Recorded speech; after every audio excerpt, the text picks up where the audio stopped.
Hello good morning student. ठीक है, आज हम लोग चर्चा करेंगे सेल के बारे में। वैसे हमारा पहले भी लेक्चर आ चुका है सेल के बारे में ना, मगर वो बात पुरानी हो चुकी है। फिर एक बार हम फिर से रिकैप करते हैं और फिर आगे बढ़ते हैं। ठीक है, सेल के बारे में बात की थी हमने कि सेल क्या है भैया, इसे हिंदी में क्या कहते हैं? कोशिका कहते हैं। ठीक है, सेल को हिंदी में क्या कहते हैं? कोशिका कहते हैं। तो सेल की डेफिनेशन क्या है? कोशिका, हम लोग बोलते हैं कोशिका जो होती है वो जीवधारियों की संरचनात्मक, कैसे बेटा, संरचनात्मक और क्रियात्मक इकाई होती है। ठीक है, हमने कहा कि सेल जो होती है वो जीवधारियों की संरचनात्मक तथा क्रियात्मक इकाई होती है। ठीक, मतलब संरचनात्मक का मतलब क्या होगा? संरचनात्मक का मतलब होता है कि सेल हमें क्या देती है? एक संरचना प्रदान करती है। और क्रियात्मक का क्या मतलब होगा कि सेल जो है हमें फंक्शनल बनाती है ना, बनाती है। जैसे कि हमारे अंदर विभिन्न प्रकार के व्याप्त अंग होते हैं जो कि कैसे होते हैं? फंक्शनल होते हैं, अपने कार्य को निरंतर करते रहते हैं, इसलिए फंक्शनल कहा गया है ना। तो हम बात करते हैं कि सेल क्या है। तो सेल बच्चों ये क्या है? एक लैटिन वर्ड है। कैसा वर्ड है? लैटिन वर्ड है, जिसका अर्थ होता है स्मॉल रूम, मतलब छोटे छोटे कच। ठीक है, स्मॉल रूम मतलब छोटे छोटे कच। और सेल की खोज जो है किसने की है? रॉबर्ट हुक साहब ने की है। सेल की खोज रॉबर्ट हुक साहब ने की। ठीक है, सेल की खोज किसने की?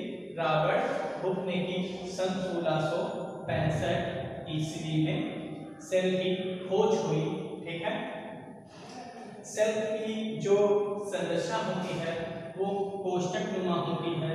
ठीक है, कैसी होती है? कोष्ठक नुमा होती है। अर्थात इसका कहने का मतलब ये मधुमक्खी के छत्ते के तरीके की दिखती है। जो सेल है वो मधुमक्खी के छत्ते की तरह दिखती है। और आगे अगर हम बात करें तो सेल जो होती हैं वो एक कोशिकीय, बहुकोशिकीय होती हैं।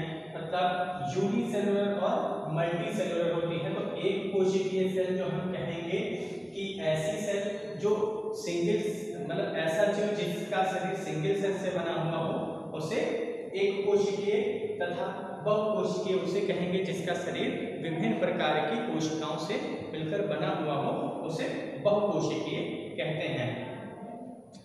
ठीक, हम लोगों ने इतना ये सब कुछ जाना। फिर कोशिकावाद था ना, उसमें रॉबर्ट हुक, स्लाइडेन, सॉन नामक वैज्ञानिकों ने कोशिकावाद दिया।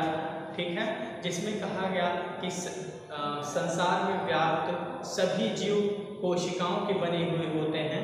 उसमें बताया गया, कोशिकावाद में बताया गया कि जितने भी जीव होते हैं वो सभी कोशिकाओं से मिलकर बने हुए होते हैं। ठीक है, इसमें कोशिकावाद में ये बताया गया कि जितने भी जीव होते हैं, या इसे हम कहेंगे सेल थ्योरी भी कहते हैं। कोशिकावाद को हम लोग क्या कहते हैं? सेल थ्योरी कहते हैं। ठीक, तो इसमें बताया गया कि जितने भी सजीव जीव हैं वो सेल के बने हुए हैं। फिर अब हम लोग कोशिका के अंगों के बारे में बात करेंगे कि कोशिकाओं में कौन कौन से अंग हैं जो सहायक हैं। तो फिर हम लोग बात करते हैं आज गाल्जी काय की। किसकी बात करेंगे? गाल्जी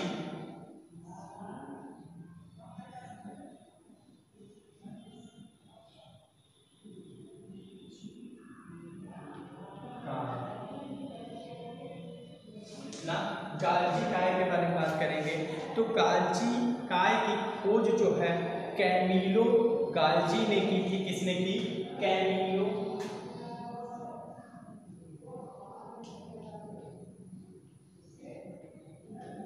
किसने की? कैमिलो गाल्जी ने की। गाल्जी ने की। ठीक है, कैमिलो गाल्जी ने गाल्जी काय की खोज की थी।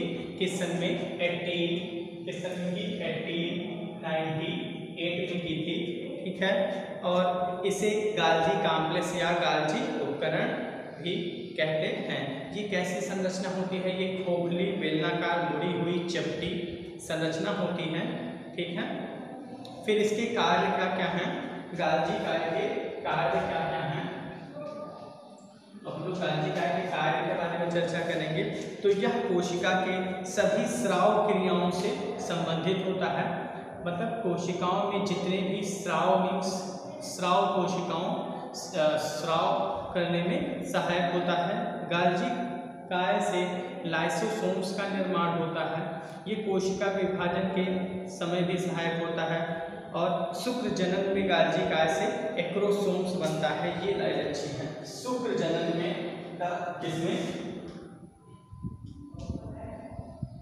शुक्र जनन में, ठीक है, किसमें?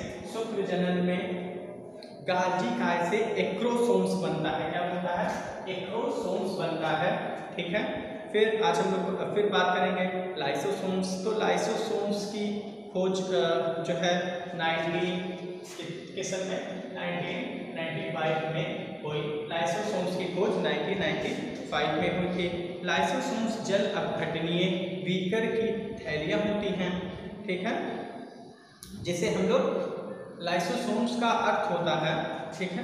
किसकी बात करेंगे हम लोग? लाइसोसोम्स की बात करेंगे।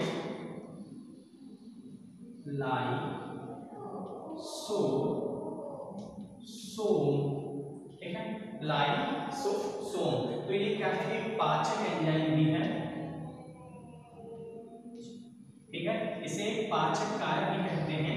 क्या कहते हैं? इसे पाचक काय भी कहते हैं, ठीक है। मतलब ये जो है इसमें पाचक एंजाइम होते हैं, ठीक है। लाइसोसोम्स का अर्थ होता है पाचक काय, या ये लोग पाचक एंजाइम का श्रावण करते हैं।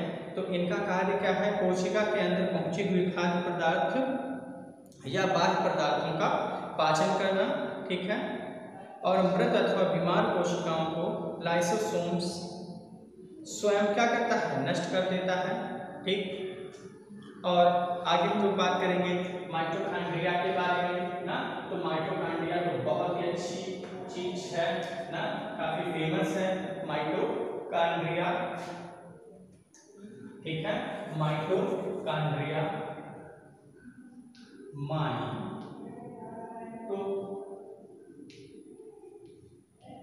माइटोकॉन्ड्रिया, ठीक है। माइटोकॉन्ड्रिया को भी क्या कहते हैं? पावर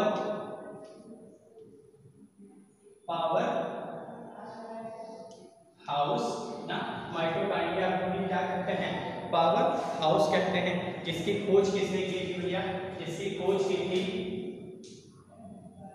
अल्टमान, ठीक है, अल्टमान साहब ने की थी। माइटोकॉन्ड्रिया की खोज किसने की थी? अल्टमान साहब ने की थी। समझ पा रहे हैं? और इसकी संरचना के बारे में अगर हम लोग बात कर ले, ठीक है, माइटोकॉन्ड्रिया की संरचना। तो संरचना के बाद की अगर हम बात करें तो ये कैसी होती हैं? ये क्षणनुमा संरचनाएं होती हैं, ठीक है। कार्य क्या है इनका? माइटोकॉन्ड्रिया का कार्य क्या है? ये खाद्य पदार्थों का आपसीकरण करती हैं, जिससे ऊर्जा मुक्त होती है। यह ऊर्जा किस रूप में मुक्त होती है? एटीपी के रूप में होती है। किस रूप में? एटीपी के रूप में मुक्त होती है, ठीक है। इसीलिए इसे माइटोकॉन्ड्रिया को कोशिका का पावर हाउस कहते